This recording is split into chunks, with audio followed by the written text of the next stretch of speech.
Nepochybne nákladné autá a takisto ako aj osobné znečisťujú stále životné prostredie. Doprava znečisťuje, doprava prispieva ku klimatickej zmene, čiže určite niečo treba robiť, ale sme na tom tak, ekonomika je na tom tak, že má množstvo problémov nielen v Európskej únii a musíme sa teda snažiť správať sa efektívne. A to znamená v tomto prípade znižovať 1 tonu CO2 v ovzduší čo najlacnejšie.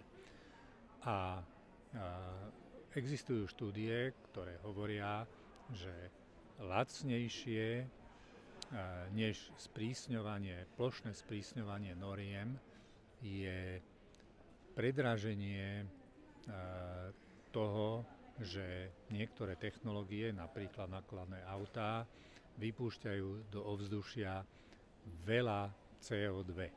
A v praxi by to znamenalo, že je rozmenené na drobné, to znamená, že je lacnejšie vyradiť povedzme 10% automobilov, ktoré sú najstaršie a znečisťujú najviac to ovzdušie.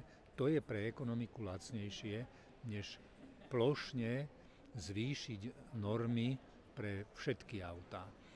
A teda, keby sme začali s tým, že odstraňovať z prevádzky tie najstaršie autá, tie čo najviac, nemusia to byť najstaršie, ale väčšinou sú to tie najstaršie autá, ktoré najviac znečisťujú životné prostredie, emitujú najviac skleníkových plynov, tak dosiahneme lacnejšie a rýchlejšie ten efekt, ktorý chceme dosiahnuť tým sprísňovaním normy.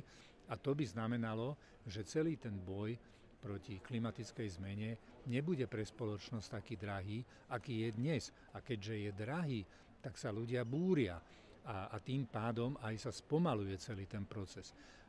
Preto je to, lebo nehľadáme lacné cesty. A tu je jeden z príkladov, že nehľadáme najlacnejšie cesty a mali by sme hľadať, ak chceme, aby sme sa s klimatickou zmenou popasovali.